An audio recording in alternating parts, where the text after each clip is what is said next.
नमस्कार दोस्तों, मैं कन्हैया लाल स्वागत करता हूं आपका इस YouTube channel study with KL sir में। दोस्तों, आज फिर आपके सामने हाजिर हूं आधुनिक भारत के इतिहास के टॉप 50 प्रश्न जो पिछली परीक्षाओं में आ चुके हैं। ये 101 से 150 का क्रम है। इससे पहले मैं 100 आधुनिक भारतीय इतिहास के प्रश्नों का टेस्ट ले चुका हूं। अगर आपने उसको नहीं देखा है तो उसका लिंक आपको इस वीडियो के आई बटन पर मिल जाएगा, तो उस वीडियो को भी जरूर देखिए। चलिए दोस्तों, वीडियो को शुरू करते हैं। अगर आप चैनल पर नए हैं तो बिल्कुल चैनल को सब्सक्राइब करके बेल आइकन प्रेस कर लीजिए ताकि आने वाली वीडियो की नोटिफिकेशन आपको मिल सके। दोस्तों, वीडियो के आखिर में कमेंट में जरूर बताकर जाना है कि आपके 50 में से कितने सही हुए और आपको प्रश्न कैसे लगे। चलिए दोस्तों, पहला प्रश्न है, अगर आपको वीडियो पसंद आए तो वीडियो को लाइक जरूर कर देना।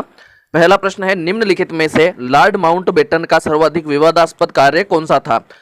पंजाब तथा बंगाल का विभाजन, उत्तर पश्चिमी सीमांत क्षेत्र में जनमत संग्रह करवाना, कार्यकारी परिषद का निर्माण जिसके सदस्य केवल भारतीय थे, शक्तियों के स्थानांतरण की तिथि को जून 1948 से पहले 1947 कर देना। बताइए इस प्रश्न का सही उत्तर क्या है? दोस्तों, इस प्रश्न का सही उत्तर है विकल्प डी, शक्तियों के हस्तांतरण की तिथि को जून 1948 से पहले 1947 कर देना।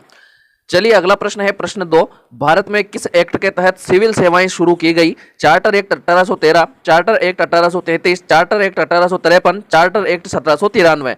बताइए इस प्रश्न का सही उत्तर क्या है?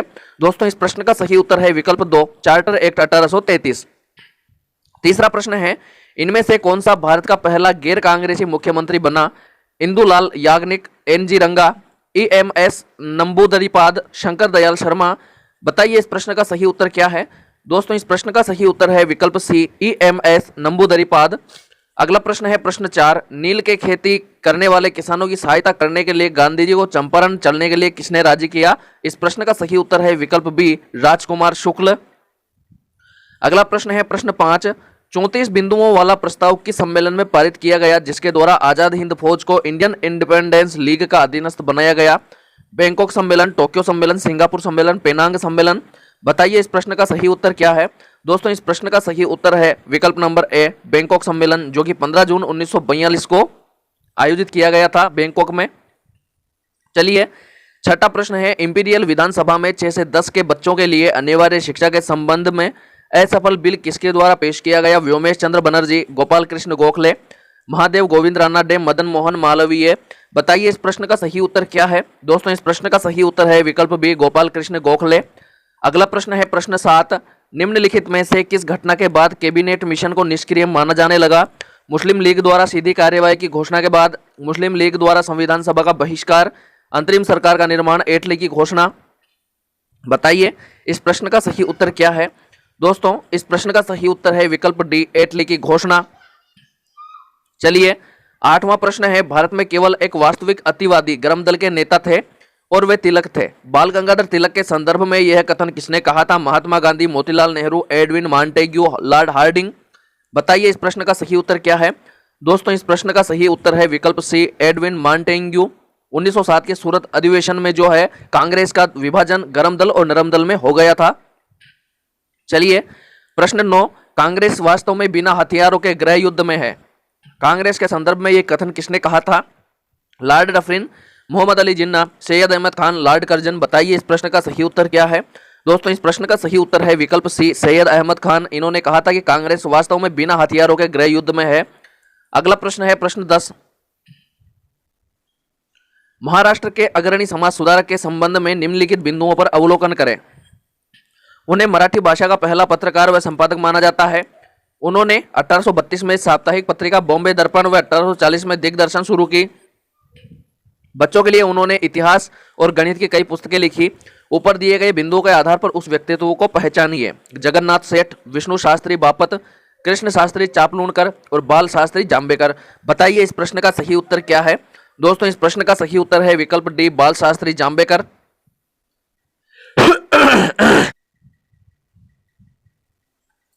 चलिए दोस्तों, अगला प्रश्न है प्रश्न 11, नीचे दी गई घटनाओं को सही समय क्रम में व्यवस्थित करें। अगस्त प्रस्ताव, क्रिप्स इंडिया मिशन, बॉम्बे विद्रोह, भारत छोड़ो आंदोलन। इसमें विकल्प ए है 1 2 3 4, 1 2 4 3, 1 4 2 3, 3 1 4 2। बताइए इस प्रश्न का सही उत्तर क्या है? दोस्तों, इस प्रश्न का सही उत्तर है 1 2 4 3, विकल्प नंबर बी, यानी कि अगस्त प्रस्ताव, फिर क्रिप्स इंडिया मिशन, फिर भारत छोड़ो आंदोलन और लास्ट में 1946 में बॉम्बे विद्रोह। अगला प्रश्न है प्रश्न 12, बंगाल में पिपली नामक स्थान किस लिए प्रसिद्ध है? पहली डच फैक्ट्री, पहली पुर्तगाली फैक्ट्री, पहली फ्रांसीसी फैक्ट्री, पहली ब्रिटिश फैक्ट्री। तो बताइए, कमेंट कीजिए इस प्रश्न का सही उत्तर क्या है। दोस्तों इस प्रश्न का सही उत्तर है विकल्प ए, पहली डच फैक्ट्री। अगला प्रश्न है दोस्तों प्रश्न 13, कानपुर की घेराबंदी में विद्रोहियों का नेतृत्व किसने किया? नाना साहेब, बाजीराव द्वितीय, रघुनाथ राव, इनमें से कोई नहीं। बताइए इस प्रश्न का सही उत्तर क्या है। दोस्तों इस प्रश्न का सही उत्तर है यहाँ पर विकल्प ए, नाना साहेब। प्रश्न 14, 1882 में ब्रिटिश सरकार द्वारा गठित किए गए भारतीय शिक्षा आयोग 1882 के चेयरमैन कौन थे? HP Jacob, C Pearson, GV ward, WW Hunter. बताइए इस प्रश्न का सही उत्तर क्या है। दोस्तों इस प्रश्न का सही उत्तर है विकल्प डी, WW हंटर। प्रश्न 15, नीचे दिए गए कथनों पर अवलोकन कीजिए। Acharya Jagadish Chandra Bose botanical garden, Asiatic society of Bengal, Calcutta Alipore zoological gardens. ऊपर दिए गए विकल्पों की स्थापना का उचित क्रम बताइए। विकल्प ए 1 2 3, 2 1 3, 3 1 2 और 2 3 1। बताइए इस प्रश्न का सही उत्तर क्या है। दोस्तों इस प्रश्न का सही उत्तर है विकल्प बी, 2 1 3, यानी कि एशियाटिक सोसाइटी ऑफ बंगाल, फिर बोस बोटेनिकल गार्डन और फिर कलकत्ता अलीपुर जूलॉजिकल गार्डन्स। चलिए 16वां प्रश्न है, विश्व हिंदू परिषद की महिला शाखा का नाम क्या था? तो दोस्तों विश्व हिंदू परिषद की महिला शाखा का नाम दुर्गा वाहिनी था। कमेंट कीजिए आपको पता था या नहीं। 17वां प्रश्न है, निम्नलिखित में से बंगाली अखबार कौन सा था? समाचार दर्पण, संवाद कौमुदी, संवाद प्रभाकर, बंगाल गजट। बताइए इस प्रश्न का सही उत्तर क्या है। दोस्तों इस प्रश्न का सही उत्तर है यहाँ पर विकल्प नंबर 1, समाचार दर्पण, जो 23 मई 1818 से प्रकाशित होना शुरू हुआ। अगला प्रश्न है दोस्तों प्रश्न नंबर 18, भारतीय स्वतंत्रता आंदोलन के संदर्भ में कौन सी घटना 14 जून 1945 को घटित हुई? कैबिनेट मिशन प्लान पेश किया गया, वेवेल प्लान प्रस्तुत किया गया, लॉर्ड माउंटबेटन प्लान प्रस्तुत किया, अंतरिम सरकार की स्थापना की गई। तो बताइए इस प्रश्न का सही उत्तर क्या है। दोस्तों इस प्रश्न का सही उत्तर है विकल्प बी, वेवेल प्लान प्रस्तुत किया गया। प्रश्न 19, स्वतंत्र बंगाल की राजधानी कौन सी थी? ढाका, मुर्शिदाबाद, अलीनगर, मिदनापुर। बताइए इस प्रश्न का सही उत्तर क्या है। दोस्तों इस प्रश्न का सही उत्तर है विकल्प बी, मुर्शिदाबाद। प्रश्न 20, भारत में आधुनिक शासन की शुरुआत किसने की? मुगल, ब्रिटिश, पुर्तगाली, फ्रांसीसियों ने। बताइए इस प्रश्न का सही उत्तर क्या है। दोस्तों इस प्रश्न का सही उत्तर है विकल्प बी, ब्रिटिश यानी अंग्रेजों ने। प्रश्न 21, बंदी जीवन नामक पुस्तक निम्नलिखित में से किस क्रांतिकारी ने लिखी? चंद्रशेखर आजाद, सचिंद्रनाथ सान्याल, रासबिहारी बोस, भगत सिंह। बताइए इस प्रश्न का सही उत्तर। दोस्तों इस प्रश्न का सही उत्तर है विकल्प नंबर बी, सचिंद्रनाथ सान्याल। प्रश्न 22 है, वर्ष 1674 में शिवाजी के जीवन में कौन सी महत्वपूर्ण घटना घटी थी? शिवाजी का राज्याभिषेक, पुरंदर की संधि, सूरत की लड़ाई, कोई नहीं। बताइए इस प्रश्न का सही उत्तर क्या है। दोस्तों इस प्रश्न का सही उत्तर है विकल्प ए, शिवाजी का राज्याभिषेक। इनका जो राज्याभिषेक है 6 जून 1674 को हुआ था। अगला प्रश्न है प्रश्न 23, आदि ग्रंथ का संकलन किस सिख गुरु ने किया? तो गुरु अमरदास, गुरु अर्जुन देव, गुरु रामदास, कोई नहीं। बताइए इस प्रश्न का सही उत्तर क्या है। दोस्तों इस प्रश्न का सही उत्तर है विकल्प बी, गुरु अर्जुन देव। प्रश्न 24 है, निम्नलिखित में से कौन सा जोड़ा गलत है? 1929 भगत सिंह ने सेंट्रल असेंबली में बम फेंका, 1930 साइमन कमीशन भारत आया, 1931 दूसरा गोलमेज सम्मेलन, उपरोक्त सभी सही है। बताइए इस प्रश्न का सही उत्तर क्या है। दोस्तों इस प्रश्न का सही उत्तर है विकल्प बी, 1930 साइमन कमीशन भारत आया। दोस्तों ये 1930 में नहीं आकर के 1928 में आया था, तो विकल्प नंबर बी यहाँ पर सही है अपना। प्रश्न 25, संघ लोक सेवा आयोग के पहले अध्यक्ष कौन थे? रोस बारकर, डेविड पेटरी, आयर गार्डन, FW रॉबर्टसन। बताइए इस प्रश्न का सही उत्तर क्या है। दोस्तों इस प्रश्न का सही उत्तर है विकल्प ए, रोस बारकर। 1 अक्टूबर 1926 को 1-10-1926 को यहाँ पर संघ लोक सेवा आयोग के जो है इसकी स्थापना की गई थी 1-10-1926 को। चलिए अगला प्रश्न है प्रश्न 26, खालसा की स्थापना निम्नलिखित में से किसने की? तो दोस्तों खालसा की स्थापना गुरु गोविंद सिंह ने की थी। प्रश्न 27, दीवान मणि राम दत्ता ने 1857 के विद्रोह का नेतृत्व किस क्षेत्र में किया? गुजरात, राजपूताना, पंजाब, असम। बताइए इस प्रश्न का सही उत्तर क्या है। दोस्तों इस प्रश्न का यहाँ पर सही उत्तर है विकल्प नंबर डी, असम।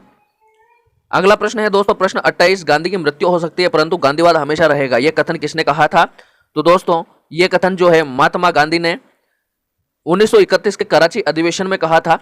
अगला प्रश्न है प्रश्न 29, सुभाष चंद्र बोस के अंतर्गत पोर्ट ब्लेयर आजाद हिंद फौज सरकार का मुख्यालय किस समयकाल के दौरान था? 1941-42, 1942-43, 1943-44, 1944-45। बताइए इस प्रश्न का सही उत्तर क्या है। दोस्तों इस प्रश्न का सही उत्तर है 1943 से 44 यानी कि विकल्प नंबर सी। प्रश्न 30 है, 1942-44 में भारत छोड़ो आंदोलन के दौरान किस राज्य में समानांतर सरकार चल रही थी? ओडिशा, बिहार, पश्चिम बंगाल, बॉम्बे। बताइए इस प्रश्न का सही उत्तर क्या है? दोस्तों इस प्रश्न का सही उत्तर है विकल्प सी, पश्चिमी बंगाल। प्रश्न 31 है, Mahatma Gandhi and his myths नामक पुस्तक के लेखक कौन है? Dominic Lapierre, mark shepherd, Meenu सानी, उपरोक्त में से कोई भी नहीं। बताइए इस प्रश्न का सही उत्तर क्या है? दोस्तों इस प्रश्न का सही उत्तर है विकल्प नंबर बी, मार्क शेपर्ड। ये जो है वाशिंगटन अमेरिका के निवासित है, वाशिंगटन जो अमेरिका में है वहां के निवासित है मार्क शेपर्ड। प्रश्न 32, निम्नलिखित में से किस घटना के बाद भारत में फ्रांसीसियों की जगह अंग्रेज स्थापित हो गए? इस प्रश्न का सही उत्तर है विकल्प नंबर बी, वांडीवाश की लड़ाई। वांडीवाश की लड़ाई जो हुई थी दोस्तों, उसमें वांडीवाश की लड़ाई में फ्रांसीसियों को हराने के बाद अंग्रेज भारत के एक तरह से स्वामी बन गए। अगला प्रश्न है प्रश्न 33, भारत में महात्मा गांधी ने पहला सत्याग्रह किस स्थान से शुरू किया? खेड़ा, बारदोली, चंपारण, साबरमती। बताइए इस प्रश्न का सही उत्तर क्या है? दोस्तों इस प्रश्न का सही उत्तर है विकल्प नंबर सी, चंपारण। चंपारण में 19 अप्रैल 1917 से इन्होंने पहला सत्याग्रह आरंभ किया। प्रश्न 34, सवर्ण अवज्ञा आंदोलन क्या था? सरकार के कानून, मांग व आदेशों का पालन न करना, क्रांति, दासता से स्वतंत्रता, उपरोक्त सभी। बताइए इस प्रश्न का सही उत्तर क्या है? दोस्तों इस प्रश्न का सही उत्तर है विकल्प नंबर ए, सरकार के कानून, मांग व आदेशों का विनम्रता पूर्वक पालन न करना, यानी कि सविनय, विनय के साथ अवज्ञा करना। विकल्प ए सही होगा। प्रश्न 35, भारत में सबसे पहले प्रिंटिंग प्रेस की स्थापना किसने की? अंग्रेजों ने, पुर्तगालियों ने, डचों ने, फ्रांसीसियों ने। बताइए इस प्रश्न का सही उत्तर क्या है? दोस्तों इस प्रश्न का सही उत्तर है विकल्प बी, पुर्तगालियों ने। इन्होंने गोवा में सबसे पहले प्रिंटिंग प्रेस की स्थापना की थी। चलिए प्रश्न 36, गांधी जी के सिद्धांतों की नींव क्या थी? पूंजीवाद, समाजवाद, नैतिकता, धर्म। बताइए इस प्रश्न का सही उत्तर क्या है? दोस्तों इस प्रश्न का सही उत्तर है विकल्प सी, नैतिकता। प्रश्न 37 है, राजीव गांधी की हत्या किस वर्ष की गई थी? 1989, 1990, 1991, 1992। तो बताइए इस प्रश्न का सही उत्तर क्या है? दोस्तों इस प्रश्न का सही उत्तर है विकल्प सी, 1991, यानी 21 मई 1991 को तमिलनाडु के श्री पेरुम्बुदूर में राजीव गांधी की हत्या की गई थी। प्रश्न 38 है, जहांगीर ने किस वर्ष ईस्ट इंडिया कंपनी के साथ व्यापारिक संबंध स्थापित करने के लिए चार्टर जारी किया? 1615, 1616, 1617, 1618। बताइए इस प्रश्न का सही उत्तर क्या है? दोस्तों इस प्रश्न का सही उत्तर है विकल्प डी, 1618। प्रश्न 39, निम्नलिखित में से किस अधिनियम के द्वारा भारत में पहली बार लोक सेवा आयोग की व्यवस्था की गई? भारत सरकार अधिनियम 1919, भारत परिषद अधिनियम 1909, भारत सरकार अधिनियम 1935, भारत सरकार अधिनियम 1858। बताइए इस प्रश्न का सही उत्तर क्या है? दोस्तों इस प्रश्न का सही उत्तर है विकल्प नंबर ए, भारत सरकार अधिनियम 1919। प्रश्न 40 है, आधुनिक भारत का निर्माता किसे कहा जाता है? एमजी रानाडे, महात्मा गांधी, केशव चंद्र सेन, राजा राम मोहन राय। बताइए इस प्रश्न का सही उत्तर क्या है? दोस्तों इस प्रश्न का सही उत्तर है विकल्प नंबर डी, राजा राम मोहन राय। प्रश्न 41 है, springing tiger A study of A revolutionary किसकी जीवनी है? भगत सिंह, चंद्रशेखर आजाद, सुभाष चंद्र बोस, श्यामजी कृष्ण वर्मा। बताइए इस प्रश्न का सही उत्तर क्या है? दोस्तों इस प्रश्न का सही उत्तर है यहाँ पर विकल्प सी, सुभाष चंद्र बोस। चलिए प्रश्न 42 है, भारतीय राष्ट्रीय आंदोलन के संदर्भ में निम्नलिखित घटनाओं पर विचार कीजिए। गांधी रिविन समझौता, पूना समझौता, कांग्रेस का कराची अधिवेशन, व्यक्तिगत सत्याग्रह। उपरोक्त घटनाओं का सही क्रम बताइए। 1 2 3 2 4, 2 3 4 1, 3 4 2 1 और 4 3 2 1। बताइए इस प्रश्न का सही उत्तर क्या है? दोस्तों इस प्रश्न का सही उत्तर है विकल्प नंबर ए, 1 3 2 4, यानी कि पहले गांधी रिविन समझौता हुआ, फिर कांग्रेस का कराची अधिवेशन हुआ, फिर पूना समझौता और फिर व्यक्तिगत सत्याग्रह। चलिए अगला प्रश्न है प्रश्न 43, चौथ एकत्रित करने का मुख्य कारण क्या था? तो दोस्तों चौथ एकत्रित करने का मुख्य कारण था आय स्रोत में वृद्धि करना। चलिए प्रश्न 44, घुटनों के बल बैठकर मैंने रोटी मांगी थी और मुझे पत्थर मिले, यह कथन महात्मा गांधी ने किस आंदोलन के दौरान कहा था? खिलाफत आंदोलन, असहयोग आंदोलन, दांडी मार्च, भारत छोड़ो आंदोलन। तो बताइए इस प्रश्न का सही उत्तर क्या है? दोस्तों इस प्रश्न का सही उत्तर है यहाँ पर विकल्प सी, दांडी मार्च। प्रश्न 45, भारत का पहला तेल शोधन कारखाना कौन सा है? Guwahati refinery, Visakhapatnam refinery, Digboi refinery, Barauni refinery. तो बताइए इस प्रश्न का सही उत्तर क्या है? दोस्तों इस प्रश्न का सही उत्तर है यहाँ पर विकल्प नंबर सी, डिगबोई रिफाइनरी। प्रश्न 46 है, गांधी रिविन समझौते पर कब हस्ताक्षर किए गए? 5 मार्च 1931, 6 मार्च 1931, 7 मार्च 1931, 8 मार्च 1931। बताइए इस प्रश्न का सही उत्तर क्या है? दोस्तों इस प्रश्न का सही उत्तर है विकल्प नंबर ए, 5 मार्च 1931। प्रश्न 47 है दोस्तों, महात्मा गांधी ने कांग्रेस के किस अधिवेशन में एक बार अध्यक्षता की थी? तो दोस्तों इन्होंने बेलगाम अधिवेशन में कांग्रेस की अध्यक्षता की थी महात्मा गांधी ने, जो कि 1924 में हुआ था। अगला प्रश्न है प्रश्न 48, निम्नलिखित में से किस वायसराय की हत्या उनके कार्यकाल के दौरान की गई थी? तो दोस्तों लॉर्ड मेयो की हत्या उनके कार्यकाल के दौरान कर दी गई थी? चलिए अगला प्रश्न है प्रश्न 49। बक्सर की लड़ाई ईस्ट इंडिया कंपनी द्वारा किसके साथ लड़ी गई? मीर कासिम, सादत अली खान द्वितीय, अली वर्दी खान, सिराजुद्दौला। बताइए इस प्रश्न का सही उत्तर क्या है? दोस्तों इस प्रश्न का सही उत्तर है विकल्प ए मीर कासिम। 22 अक्टूबर 1764 को बक्सर की लड़ाई हुई थी, इसमें अंग्रेज विजयी हुए थे। चलिए दोस्तों अगला और आखिरी 50वां प्रश्न। उससे पहले अगर आपने वीडियो को लाइक नहीं किया है तो प्लीज वीडियो को लाइक कर दीजिए, 1 सेकंड लगेगा, और शेयर कर दीजिए अगर आपको पसंद आए। 50वां प्रश्न है सालबाई की संधि किस युद्ध से संबंधित है? तो दोस्तों सालबाई की संधि जो है प्रथम आंग्ल मराठा युद्ध से संबंधित है, विकल्प नंबर बी प्रथम आंग्ल मराठा युद्ध। चलिए दोस्तों आज के लिए इतना ही, मिलते हैं जल्दी ही नए वीडियो में नए टेस्ट के साथ, तब तक के लिए नमस्कार।